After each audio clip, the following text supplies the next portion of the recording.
Crystal Hunt was murdered by her boyfriend here in front of her home on Forest Avenue in central Toledo.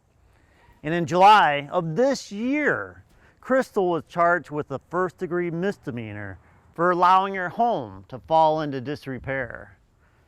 And last month, a bench warrant was issued for the woman who had now been dead for more than 19 years. And some people just don't understand how that can happen. Halloween's coming up and stuff, but if you can bring back the dead, hey, that's wow. Yeah. You're God. The blight fight in the city of Toledo is a monumental challenge for those waging it. There are 120,000 total Toledo properties. The city has 11 inspectors who patrol the streets looking for problems with homes and issuing warning letters if they determine the properties have a public nuisance violation. I believe we've sent approximately about 12,000 notices out. But that covers a broad range. That would cover high grass, that would cover an abandoned house, and everywhere in between. For nearly 5 months, 11 investigators looked into the Toledo blight issue and also a problem that often comes along with it: unpaid property taxes.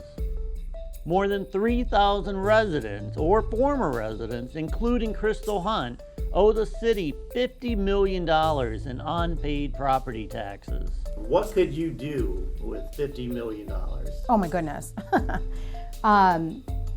I take very seriously the responsibility of collecting the taxes, because I know that at the end of the day, the taxes go to essential services. They fund firefighter positions, they fund first responders and our lovely zoo and Imagination Station and all of these essential aspects to our community.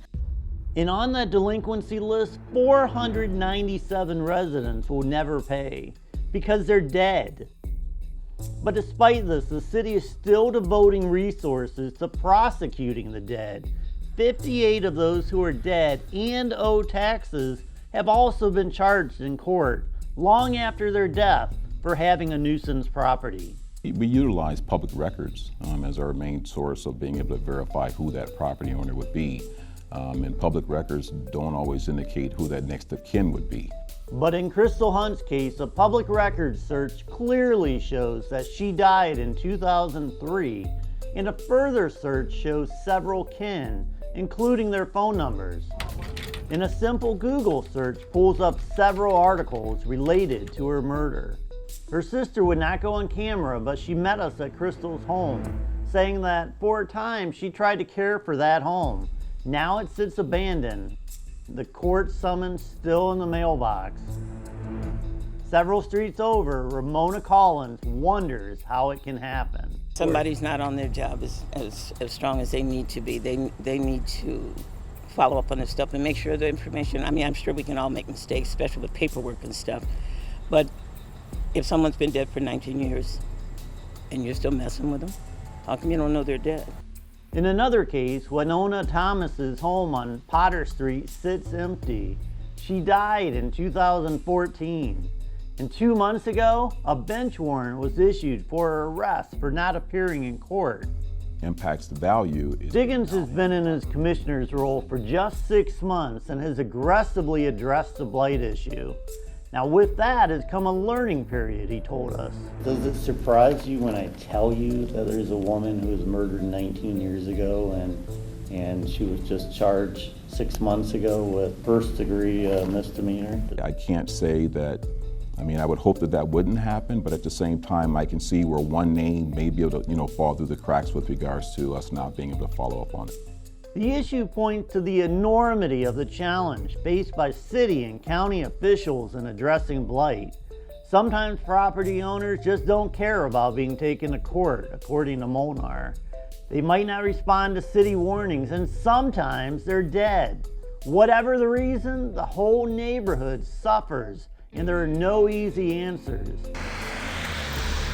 Collins lives in a beautiful, well-kept home in central Toledo. Across the street, some of the homes are abandoned, falling apart. I was born in Toledo. I've been here a long time. But when you get to a certain point in your life, you start to think, what am I going to do next? I don't want to look That houses that need to be torn down for the next 10, 15 years. Hey baby, what you no good? For more than 50 years, Ramona Collins has made beautiful music in Toledo. But the well-known jazz singer has seen the ugly side of living in the central of the city. When you say the central city, people look at you like, oh, you mean the ghetto? No, I don't mean the ghetto. I mean the central city. We're not that far from the art museum. Is that part of the ghetto? No. But these houses, there's no reason, if just looking at them every day, we don't understand why somebody can't tell us what's the future for these houses. How much longer do we have to look at this?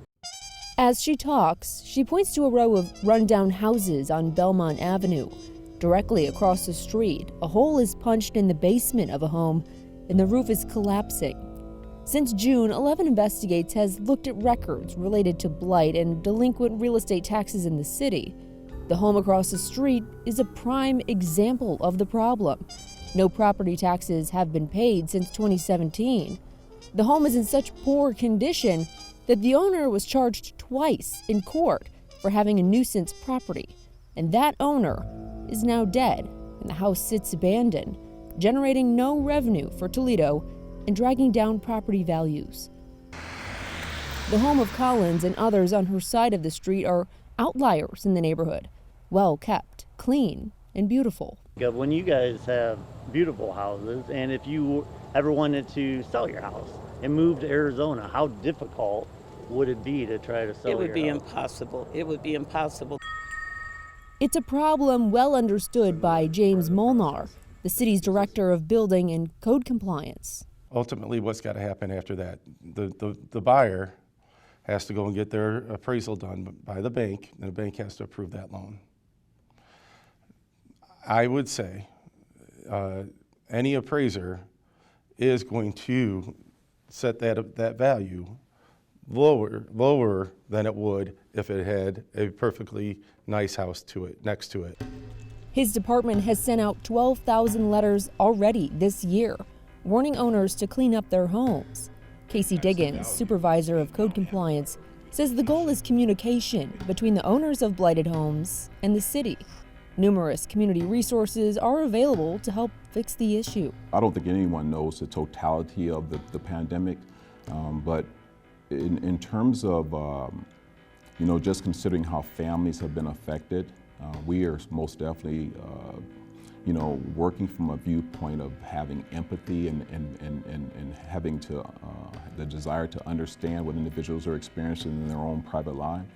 A second tool against blight is the community's land bank. It has taken ownership of more than 7,000 vacant or abandoned homes in 10 years, tearing them down or rehabbing them.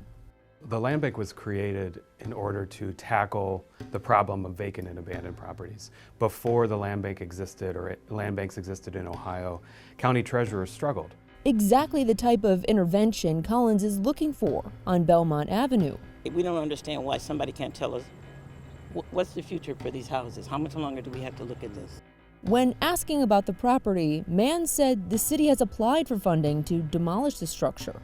If that happens, then the land bank could attempt to take ownership of the lot. During the course of our investigation, 11 Investigates discovered a serious problem facing Toledo and Lucas County is delinquent real estate taxes. The top 3,000 bills totaling $50 million. The taxes go to essential services. They fund firefighter positions. They fund, first responders and our lovely zoo and Imagination Station and all of these essential aspects to our community. So $50 million would mean a lot for our community. Webb says her office is willing to work with residents who have fallen behind and point them to resources available. But she also will pursue foreclosure in cases where the county has no other options. When they come and talk with us and try to work with us, these are things that we can share with them to help lessen the burden. But there is a substantial number of people who are out there who basically are using us as like a free loan. Webb and Mann say the goal is to strengthen neighborhoods and the city in the process. I think the best way to think about what the land bank is for, we are not necessarily for that abandoned property, that blighted property. We are for the neighbor next door who is doing the right thing, and through no fault of their own, they are challenged by this situation, and they need the community to step up and help them solve it.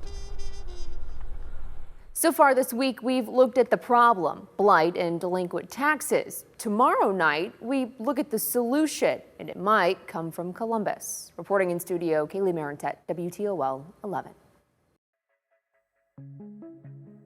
In March of 2010, Craig Kirkendall stopped by to visit his father on Toledo's Liberty Street.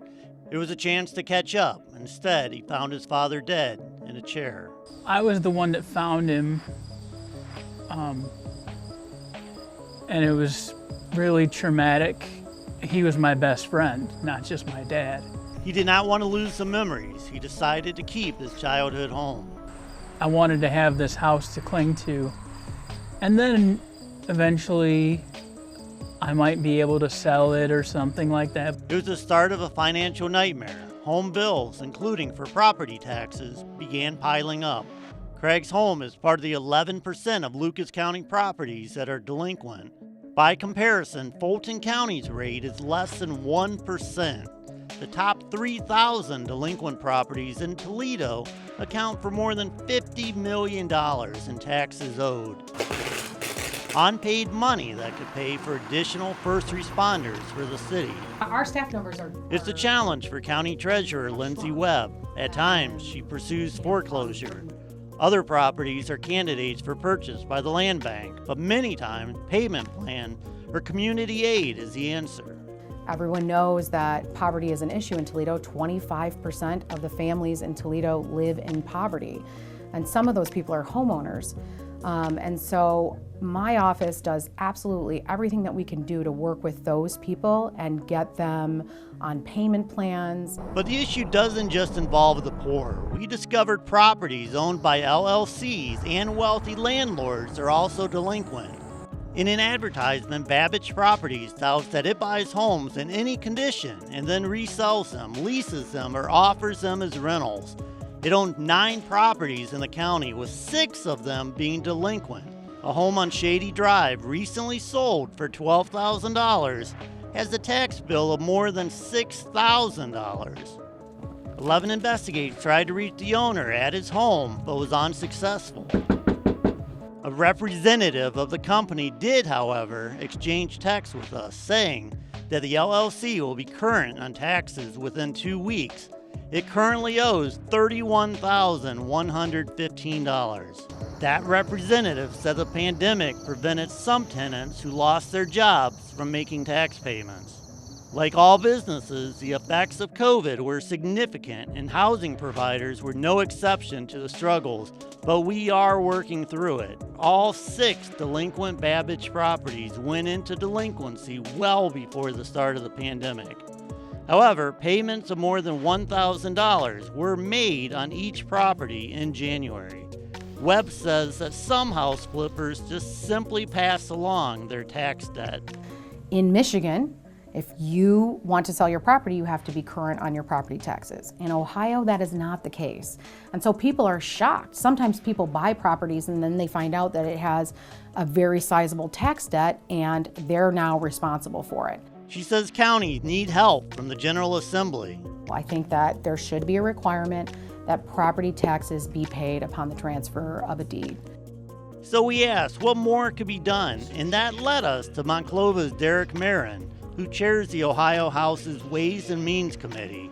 He told us he's willing to look into the issue. I have not heard of this issue. Lindsay hasn't spoken with me about it. There's not a bill in the legislature right now regarding prohibiting the conveyance of property if back taxes exist. I'm certainly willing to explore that if that would be something that would be helpful to solve a problem. For Kirkendall, homeownership and its responsibilities was not the right choice. It was an emotional decision, and it should have been more practical. He's not joking when he says he should have been given a homeownership competency test. I would have failed it. And then I would have said, all right, I'm probably better off staying in the apartments.